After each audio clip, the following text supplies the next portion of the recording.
Good morning, sétimo ano. How is it going? Tudo bem com vocês, pessoal? Espero que sim.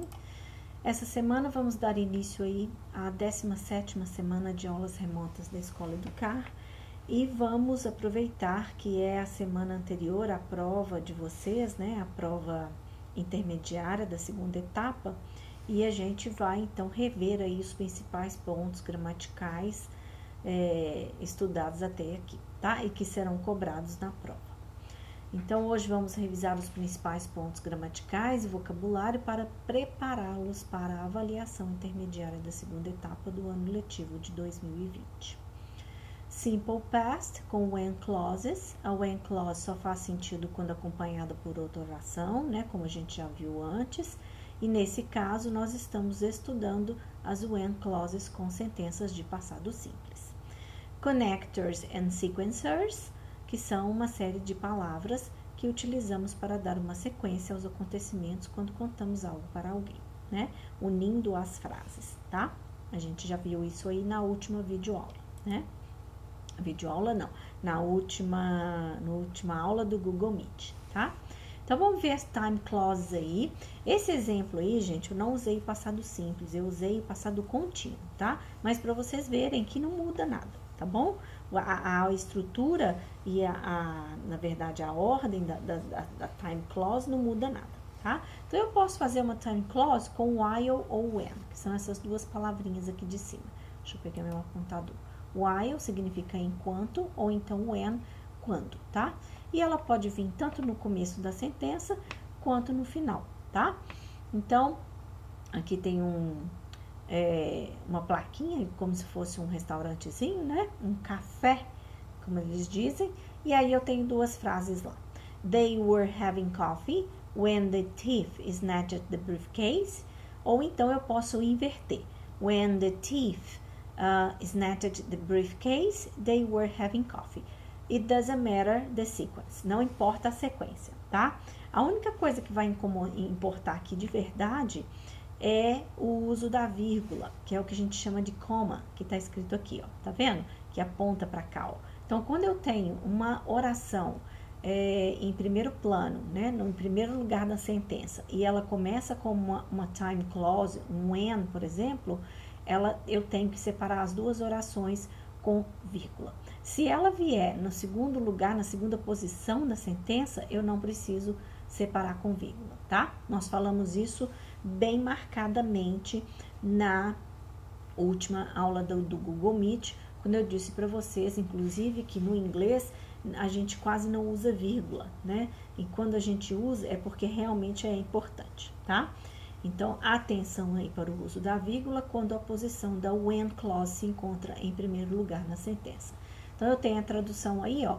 Quando, que é o when, né? O ladrão tentou agarrar a maleta, eles estavam tomando café, tá? Então, essa é a tradução aqui da segunda sentença, porque o when tá na primeira parte, ok? Depois aí, coloquei para vocês também mais duas imagens aí para vocês visualizarem melhor, tá? Past time clauses are dependent clauses, então são orações dependentes. Elas começam com palavras como before, when, while ou after. Nós vamos ver aqui só when, tá? Que é o que está mostrando para vocês na apostila do Bernoulli. The verbs in the past time clause and main clause can be in the simple past or past continuous. Então, eu coloquei para vocês lá past continuous, mas ela pode vir com simple past, que também é o que está na apostila de vocês, tá? A past time clause can come before or after the main clause with no change in the meaning. É o que eu já expliquei também, né? Uma oração no tempo passado, ela pode vir antes ou depois da main clause. A gente vai ver daqui a pouquinho o que é uma main clause aqui na outra imagem da direita, tá? In the past time, comes first, né? A que vem no passado simples vem primeiro, and it's separated from the main clause by a comma. Então, se ela vier primeiro, né? Como eu acabei de dizer no outro slide, a gente vai separar com comma, que é vírgula, tá? Então, aqui agora, nessa imagem aqui, nós temos past time clause e na main clause. A main clause, ela é independente, tá? Se eu disser assim, everyone was sleeping. Todo mundo estava dormindo. Pronto, ela é independente. Eu não preciso de mais nenhuma informação para que vocês compreendam esse discurso, tá? Agora, se eu disser assim, before the storm hit, né? Antes da tempestade cair, aí fica parecendo que está faltando alguma coisa, né? Everyone was sleeping. Todo mundo estava dormindo. Se eu colocar assim, ó, when the house collapsed, né? Quando a casa caiu, fica faltando o resto da sentença, o resto da informação. I was eating dinner. Eu estava jantando. While I was sleeping, enquanto eu estava dormindo, cadê o resto, né? The phone rang. After the play ended, então depois que a partida terminou, e aí, o que vem depois? Everyone clapped. Todo mundo bateu palmas, tá? Então, os verbos na past time clause e na main clause podem ser no passado simples ou no passado contínuo, tá? Aqui eu tenho duas no passado contínuo, was eating, was sleeping, e aqui eu tenho duas com passado simples, tá bom? Ok. Na sequência, vamos falar agora dos connectors, né? Que a gente viu lá, dos sequencers e dos connectors, que nós usamos para linkar sentenças num discurso, tá? Então, os connectors podem ser and, or, but, because, so, although, e os sequencers, then, before, after, breakfast, e muitos outros que estão na apostila de vocês e que a gente já havia falado anteriormente, né? Na videoaula anterior a essa, inclusive tem uma lista maior de sequencers, tá? Então, eu tenho um texto aí, ó, onde eu vou colocar os conectores e os sequencers para vocês verem como que o texto vai ficando mais fluido, né? Por exemplo, I like Sundays because I don't work.